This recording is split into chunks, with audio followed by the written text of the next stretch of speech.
So on Wednesday, we'll be doing some character creation, and I said to the players, if your character has any impediments, like just one eye, write down the impediment on that part of the character sheet there, and you'll get some extra character creation points. You get a bonus, right? You take a bit of an impediment, you get a bonus in another area.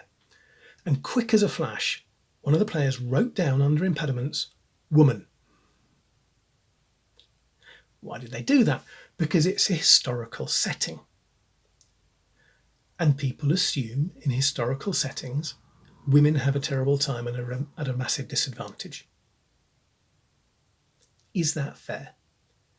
If we are running a historical or historical fantasy game, or even a pure fantasy game, but where the technological and economic pressures which create inequality still hold, will we not have a whole load of horrible sexism that our players are going to have to deal with if they choose to play female characters? The characters will be disadvantaged socially, perhaps legally.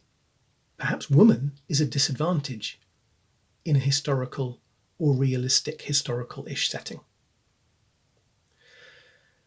So we think that there is this bigotry and so forth historically. And because we have this perception, without necessarily digging into it, as players, we make exceptions. We go, well, women in this setting don't have useful skills. They're all socially marginalised. My character's the exception. My character has secretly been trained as a super assassin. They're Mulan. They're the woman who, while their brothers went off and learnt to fight, they found the secret books and became the powerful sorceress. We create the exceptional characters for our female characters in an attempt to make them significant in a world that we think is going to marginalise them. And as a GM or a story guide or a DM or whatever, we go, well, I'm not really comfortable with this sexism, and I don't want my players to feel that their female characters are having a tough time. So I'm going to make the world bland. I'm going to remove all this nuance and the realism of how different genders are treated or expected to behave. And I'm going to turn it into a kind of 21st century liberal utopia where we hold these truths to be self-evident. Everyone's created equal with inalienable rights, life, liberty, and pursuit of happiness, equal opportunities, blah, blah, blah, right? Liberal ideal. Which means we make the world bland. And this is kind of a bit of a problem because we've now got characters that don't make sense in the setting, in a setting which is less interesting. The problem, however, is not with the setting. The problem with the stories that we are telling. So, for example, if we go back to the game we were running on Wednesday, it was a murder mystery. It was set in 14th century Genoa, and the main characters are a male merchant, who is the person who appeals to the player characters and get them involved. He wants help. His two female kinswomen, who are well-off townsfolk, the local priest, and two female servants, the servant in the merchant's household and the servant in his kinswoman's household. The majority of the characters there are female. It is an investigation adventure, it's a murder mystery. You don't need to be able to use a sword. You don't need to be able to invoke male legal privilege. You need to be able to interact with people socially. If anything, the ideal character to play, the character with the advantage in that adventure, would be a lower class female, because that is the character that could most easily interact with the female servants, who actually are the ones who know what's going on. Right? And if a player says something like, oh, well, I'm talking to them about this, and what I'm really trying to find out is this, and can I make an insight check, or whatever your system's equivalent of an insight check is, well, the lower class female who understands and has been raised in and can empathise with the environment that these lower class female servants are in should receive a bonus or a lower difficulty level, shouldn't they? Right. In that adventure, being a woman is not a problem. If anything, it's an advantage. And being lower class actually could be an advantage. But mostly, when we run role-playing games, we tell stories about manly men who are wealthy. They're wealthy enough to have chainmail and swords and maybe war horses or specialist education in the magical arts, right? And these manly men, they have arguments with other manly men. They conduct feuds, they must execute revenge, they will rescue people, they will try and seize lands, they will besiege castles, they will raid each other, they will do manly man stuff with manly man skills in a context where it is absolutely expected that only men do this stuff and only men have that skill. If we choose to tell those stories, then yes, being a woman is a massive disadvantage. People are going to look at you weirdly and assume you can't do the stuff that's important. It doesn't really make sense for you to have the skills to do the stuff that's important in that adventure. So the problem is not with a historical world. The problem is with our stories, with our adventures, with the stories we tell, the adventures we choose to write. We deliberately create adventures which give preference to male characters. And then we think there's a problem with the world, that, oh, there's a problem being a female character in this world. No, there isn't. There's a problem with the adventures we choose to write. This is the point where you understand why I am never going to be an important YouTube influencer with hundreds of thousands of people following me. I've just said something nobody wants to hear. I'm not telling you something uplifting. I'm not confirming your assumptions or your biases. I'm telling you you're the problem and I've just insulted you. I didn't mean to, that's not actually where I'm going, but you've probably heard it that way. And my guess is about 50% of the people watching this video stopped watching about 30 seconds ago, right? But the point is, if we tell stories about all the people in this society, and we address all of their concerns and the issues that they were dealing with, and where they all have useful information and they're all engaged with whatever the conflict or the mystery is, necessarily 50% of those people are going to be female, and the skills to deal with female characters, female NPCs, and to do things that female people would do in that world is just as important as doing the male stuff. We don't have to make exceptions and we don't have to make the world bland, because we are telling stories where being a female is not a problem. There is, however, a bit of a caveat. Having just made that point very rhetorically, I would step back and point out that yes, throughout history, women have been treated differently to men, and that usually involves them having different expectations, different educations, different legal obligations, different legal rights, and so forth. Right? And so if you look at, for example, as an upper class woman, what legal rights do you have versus an upper class man, what legal rights do you have? Basically every society, the men have more rights. So my slightly over the top rhetorical point is an exaggeration, right? It's not that actually everybody is equally important and plot relevant in any historical setting, and it's all down to us, the way we write the adventures.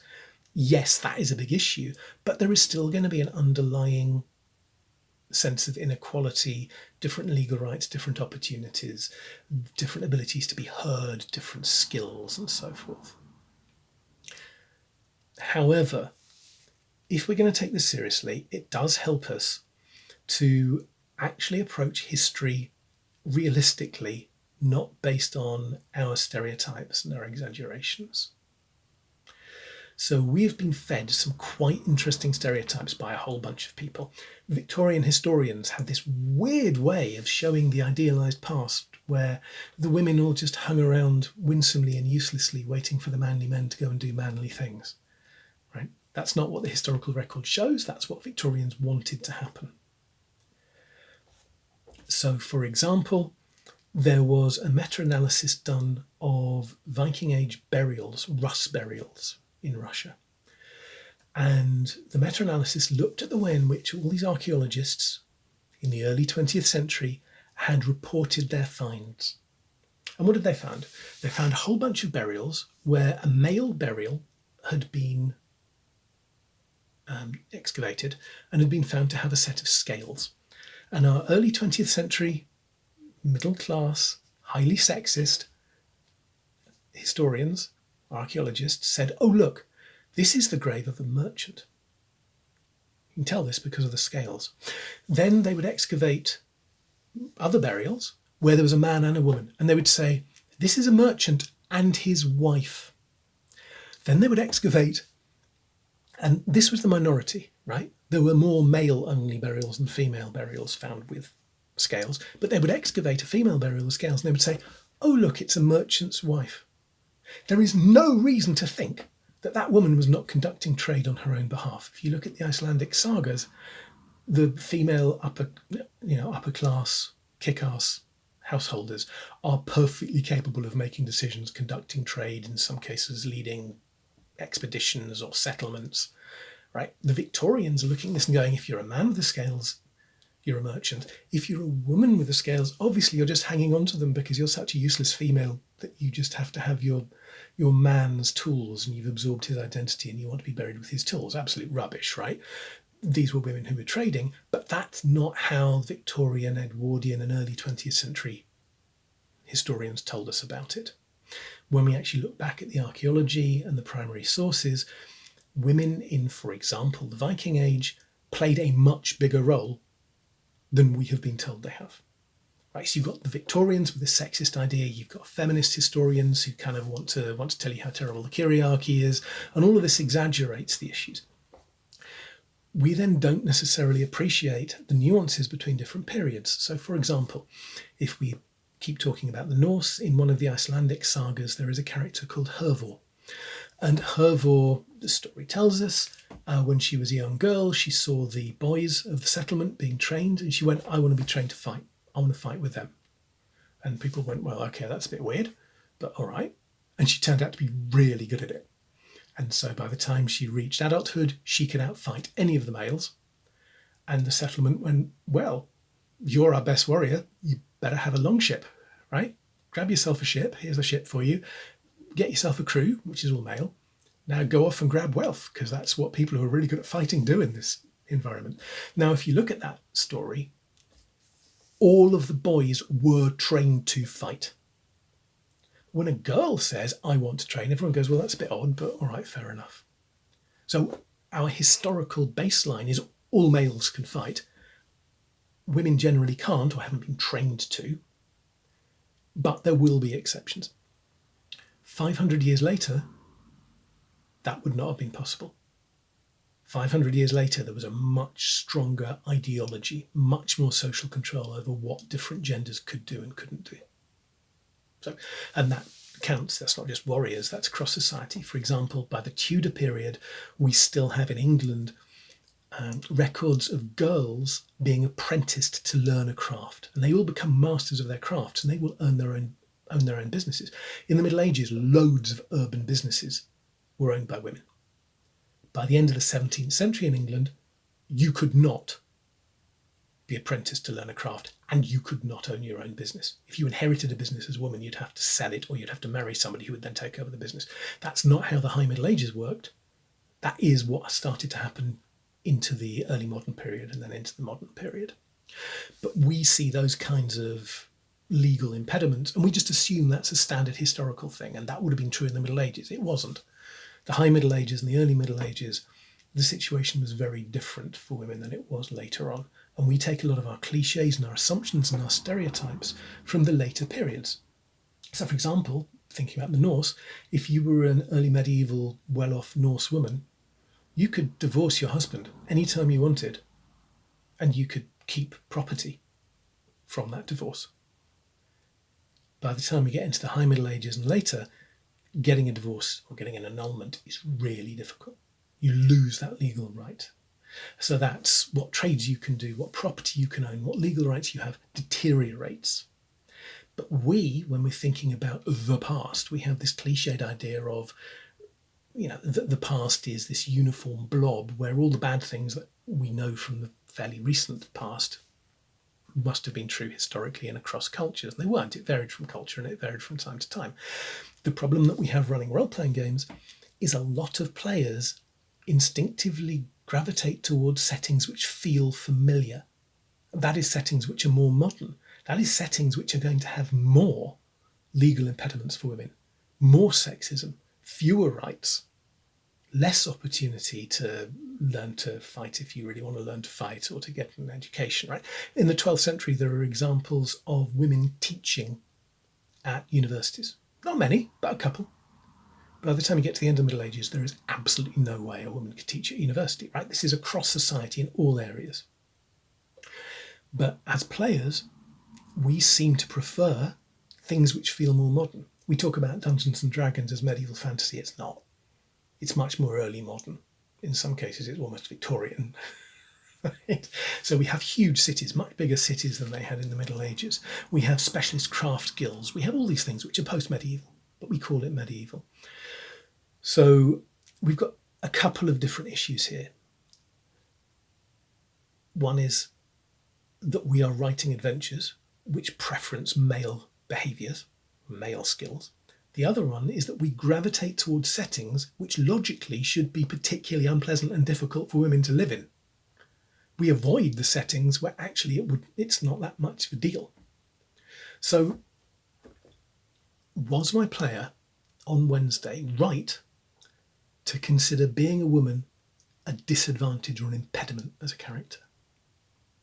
Well, it is entirely possible, if we approach history realistically, with nuance, with empathy, we actually try to understand it, we can create contexts, historical contexts or realistic contexts, which make sense. We can enjoy exploring them because they're logical. We haven't made them bland. We haven't made them nonsensical.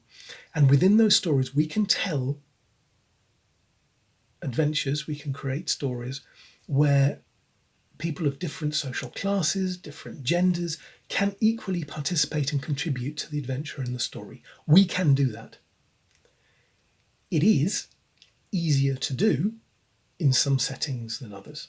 It is easier to do in, say, 13th century England than it is in 17th century England. But we have to make that effort. We have to choose an appropriate setting, we have to understand the history, and we have to create adventures where female characters will actually be able to contribute. We have to do that. If instead we choose to just tell adventures, or tell stories or create adventures where manly men do manly things to other men in contexts which logically would be massively unequal from a gender point of view, then yes, we have a problem. You tell varied stories across society? No, my player is completely wrong to write woman as an impediment. Female characters can contribute just as much as male characters. But if you just tell more manly man stories about manly men doing manly man things, yeah, she was absolutely right to write woman as an impediment.